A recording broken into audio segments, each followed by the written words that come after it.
In 2008, after a generational comic book run by J. Michael Straczynski, Marvel published Amazing Spider-Man at number 546, the start of a new storyline called Brand New Day, written by writer Dan Slott.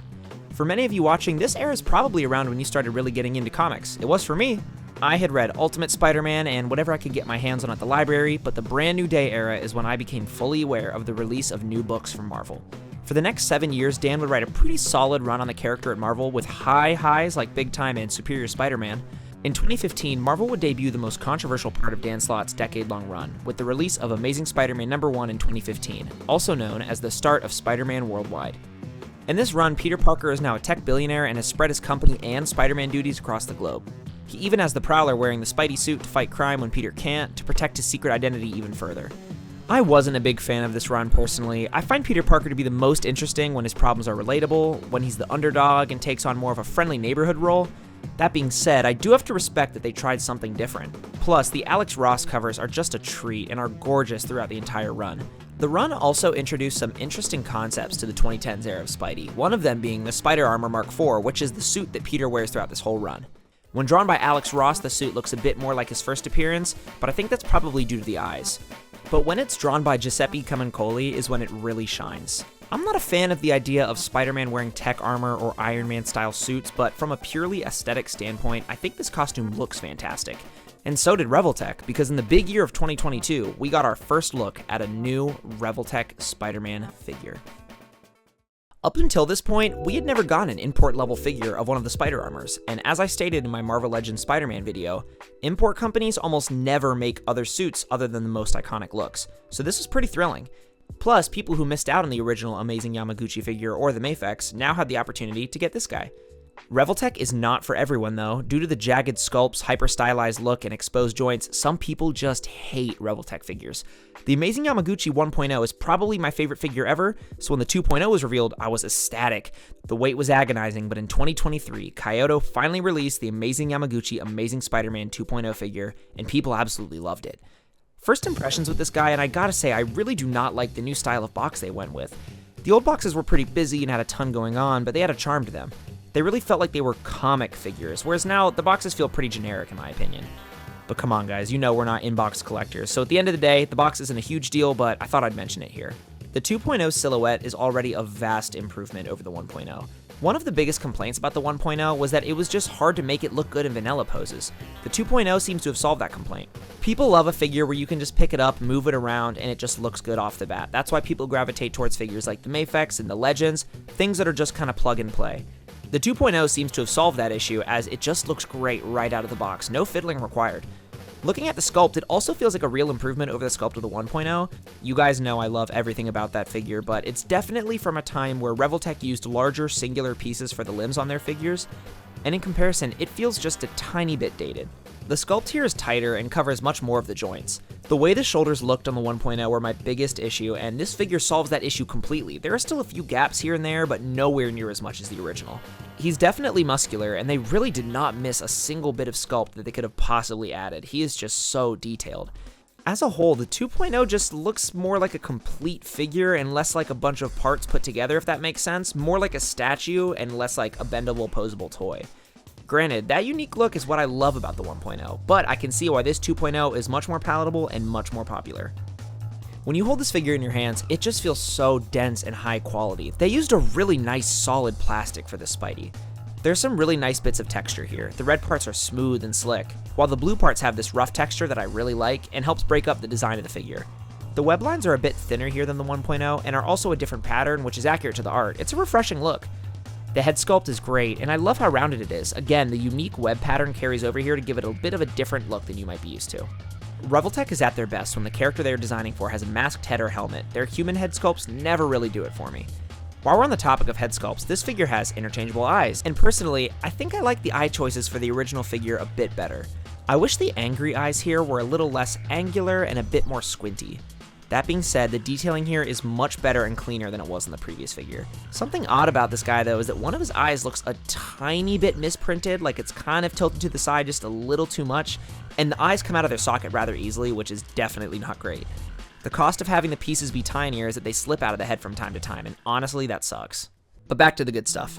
Maybe the best part of this figure is the gorgeous metallic paint. Other companies will just use molded plastic to try to give a figure a metallic look, like Hasbro will have this swirling pattern in theirs, and it just does not look right ever. Looking at the source material, the suit is a metal suit of armor that glows, and this matches it pretty much perfectly. The red they used is a deep cherry red that pops and looks kind of like expensive car paint in the best way possible. It looks like this dude was painted at the Ferrari factory. The blue here is a nice shiny blue that accentuates the texture really well. It stands out quite nicely. They added a slight green glow to the eyes and chest to give it the sense that it's lit up like it does in the comics. This and the spider symbol make it clear that this is the Spider Armor Mark IV suit, so if you wanted this to be a perfect stand-in for a classic suit, it probably won't be what you're looking for. Looks-wise, I don't really think they could improve on how detailed this is. It is just great to look at and looks super accurate.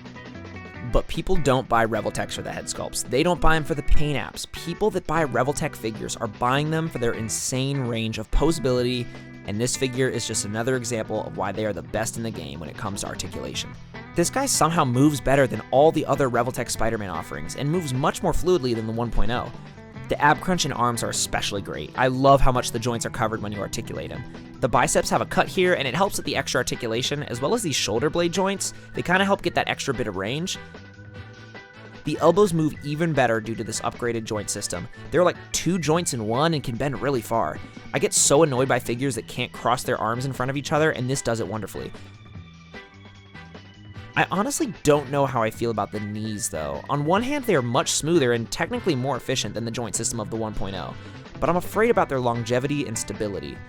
My buddy Spider Criminal and some other people had knees that literally came apart, so I'm gonna try and be extra gentle with this bad boy. I have the Revoltech Venom, and his knee joints are very similar and are definitely becoming more loose over time. I really hope this isn't a problem in the future for this figure, but I thought I'd mention it. The head moves better than you'd expect, with a joint at the head and neck giving it tons of range. And the ab crunch is amazing, and they even included toe joints and calf joints, so you can push this figure to the absolute limits. I will say, posing this guy is like learning a new language. It might not come easy to you straight out of the box, but the more time you spend with it, you'll really start to get the hang of it. And when you do, it becomes one of the most posable, dynamic figures in my entire collection. This figure sets a gold standard for posability among my 1/12 scale Spider-Man figures. For accessories, there's a good amount of options, but honestly for the price, I wish it would have come with a few more web options. The webs it does come with are nice and plug into the hands pretty easily, but I would have liked some shorter thwipping webs, and these ones that they do give aren't that long. These are also painted beautifully and have a glowing look just like the chest and eyes, but also has a little bit of like white frosting paint on it. He comes with web wings and these spray web effects, which are pretty solid, and I appreciate the variety, but personally, I just don't find myself using them all that much. The hand selection here is great. They are all detailed beautifully. You'd basically get every type of hand you would need, and I love these hands that are made specifically for crouching. It makes getting shots like this so much easier. I think the hands here are better than a figure like the Mafex, but for accessories overall, I think that figure has this one beat in that department. But unlike other figures, he actually comes with a pair of fists, and I cannot believe that's something that I actually need to highlight here. And here he is next to the other Revoltech Spider-Man, and here he is next to his Marvel Legends counterpart. If you really like this suit and you only have the Marvel Legends version, sell that figure immediately and buy the Revoltech instead. Truly a much needed upgrade. So that's the Amazing Yamaguchi Spider-Man 2.0 figure. I have a deep connection and love for the Revoltech 1.0, but honestly, all biases aside, I feel like this is their best offering. I feel like objectively this figure does what the other Amazing Yamaguchi Spider-Men do, but better. The only thing that I see truly holding it back is just the suit selection. The run it's from was never that highly regarded by fans, and although the suit design is nice, personally, I gotta be honest, I would rather just have a classic suit again, with the option of getting the suit maybe further down the line. It just feels like such a substantial upgrade to the 1.0, and with 6 years in between them, I don't think another classic suit would have been too out there. This figure is so wonderful. Revoltech needs to utilize this body mold more and make more suits. I don't really buy or support bootlegs that often, but these new images from CT Toys look crazy. This is what Kyoto needs to be doing. I would buy so many figures that were just a reskin of this if they made them. I would love for them to just increase their output just a little bit. We need a black suit and a $20.99 on this body, seriously. The Amazing Yamaguchi Spider-Man 2.0 is a great step in the right direction for Revoltech if they want to make figures that will apply to the masses. Granted, I will be here buying them no matter how weird they get. You guys know I love a Revoltech Spider-Man.